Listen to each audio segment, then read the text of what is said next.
नमस्कार दोस्तों, गुरवानी फाउंडेशन में आपका बहुत बहुत स्वागत है। आज एक बहन ने बहुत प्यारा प्रश्न पूछा है, दुख और सुख क्या है? अतः दुख और सुख की परिभाषा देते हुए दुख निवारण के उपाय बताएं। संतों महात्माओं ने बहुत ही सुंदर ढंग से समझाया है, तजो मन यह दुख सुख का धाम। जीवन में न तो कोई चीज़ दुख है, ना कोई भी चीज़ सुख है। यह डिपेंड करता है कि हम कैसे उस चीज़ को देख पा रहे हैं। हमारे मन के देखने का जैसा नज़रिया होगा, वैसे ही हम सुख और दुख का अनुभव कर पाएंगे। हम कह सकते हैं कि एक चीज़ से कोई एक व्यक्ति ज़्यादा दुखी होता है तो हो सकता है दूसरा उससे नाम मात्र के लिए दुखी होता है। वहीं दूसरी जगह दूसरी चीज़ से एक व्यक्ति अधिक सुखी होता है तो दूसरा व्यक्ति उससे क्षणिक सुख का अनुभव प्राप्त करता है। तजो मन अर्थात मन में ही दुख बसता है, मन में ही सुख का वास होता है। कोई भी चीज़ संसार में ऐसी नहीं है जो आत्मा को सुखी या दुखी बना सके। मेरे प्यारे भाइयों और बहनों, जीवन में जब भी कुछ भी विपरीत से विपरीत परिस्थितियाँ आएँ, तब भी अपना सम्यक भाव रखिए और शुभ खुशी के दिन भी आएँ तो अत्यंत सुखी का अनुभव मत कीजिए कि आप अपने जीवन का बैलेंस खो दें।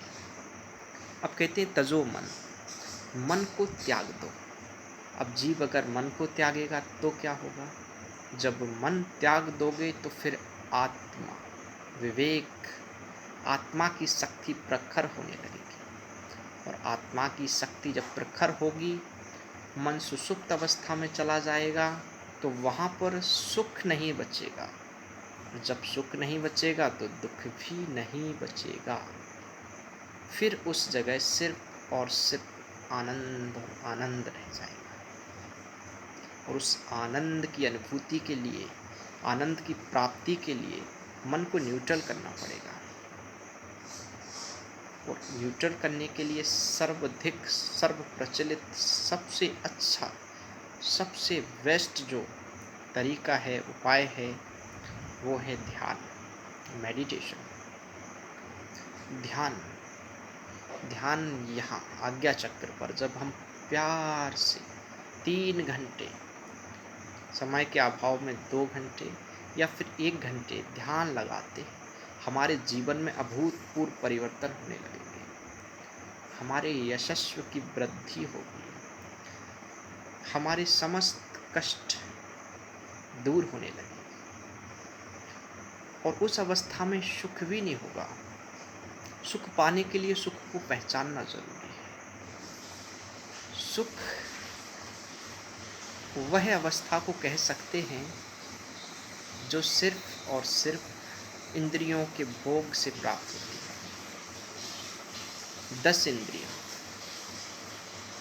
इंद्रियां, 10वीं जो इंद्रिय है वो मन है। इन समस्त इंद्रियों के भोग से जो सुख प्राप्त होता है वो अस्थाई है, क्षणिक है, उसकी कोई वैल्यू नहीं। और सुख की अनुपस्थिति ही दुख है। तो जब जीवात्मा को जीवन में परमात्मा के समीप जाना है, सदा आनंदित रहना है, ऐसी आनंद जहाँ पर कभी भी कोई भी दुख की किरण भी न छू सके उसको, ऐसी अवस्थाओं में इंद्रियों के क्षणिक सुखों को त्यागना होगा। दुखों में भी सम्यक भाव रखना होगा, उस पर विचार करना होगा कि आया तो आया क्यों, कारण क्या है इसका, और फिर भी आया है तो महाभारत में दुख के निवारण के लिए बहुत अच्छी चीज़ कही गई है, दुख को याद ही ना करो। अगर दुख को याद नहीं करोगे तो उसका एहसास कब होगा? अच्छा है कि उस पल प्रतिपल हम दूसरी जगह अपने मन को लगाएं। विवेक, साहस, धैर्य, तीनों अपने मित्रों को हमेशा अपने साथ रखें। और जैसा कि कहा गया है कि सुख की एक छोटी सी परिभाषा दीजिए तो भ्रम। सुख जैसी कोई चीज़ पृथ्वी पर है ही नहीं, ये तो भ्रम है। कोई अगर इसको पाने की कोशिश में है, ढूंढना चाहता है, तो भ्रम है, ये सुख नहीं है। गुरु नानक जी ने बड़े प्यारे शब्दों में कहा है, नानक दुखिया सब संसार, वही सुखी जेड़ा नाम आधार। जिसके पास परमपिता परमात्मा का नाम है और पूर्ण संत सतगुरु ने जिसको नाम की बख्शिश की है, उस नाम के आधार पर ही आप थोड़ा बहुत जितना भी समय है पृथ्वी लोक में आपका, उसमें सुख का अनुभव तो कर ही पाएंगे और परम आनंद में हमेशा के लिए डुबकियां लगाते रहेंगे। कभी नहीं, दुखों से कभी मत घबराइए, सुखों से मत घबराइए, सम्यक भाव रखिए। हर एक स्थिति में अनकंडीशनल सरेंडर रहिए परम पिता परमात्मा के प्रति और अपने पुरुषार्थ कर धन कमाइए, क्योंकि धन की उपस्थिति में, पुरुषार्थ कर जो धन कमाया जाता है, उस धन की उपस्थिति में आप अपनी सांसारिक 70% समस्याओं का निवारण कर सकते हैं। उसके अतिरिक्त लेकिन धन बेईमानी, चोरी, ठगी का ना हो। पुरुषार्थ कर, मेहनत से, ईमानदारी से, सत्यता से जो धन की प्राप्ति होगी, वो धन हमारे जीवन में फलदायी है, सुखदायी है। मेहनत करके कमाएं, उससे हमें अत्यंत और अत्यंत सुख मिलेगा। और सुख और दुख के जो ऊपर की अवस्था है, उसको आनंद कहते हैं। वह मात्र परमात्मा भक्ति से ही मिलेगा, सिर्फ परमात्मा के नाम के जाप से मिलेगा, भजन से मिलेगा, ध्यान से मिलेगा, मेडिटेशन से मिलेगा।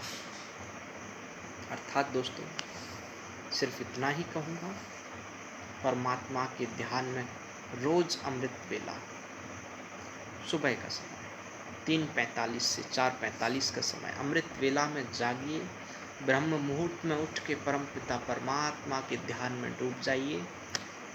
आप वो 1 से 1.5 घंटा, 2 घंटा जितना भी ध्यान करते हैं, वो पूरा दिन ध्यान पे आपका असर होगा। दिन में आप जो भी काम करेंगे वो आपका ध्यान बन जाएगा, सब कुछ आपको मेडिटेशन लगेगा।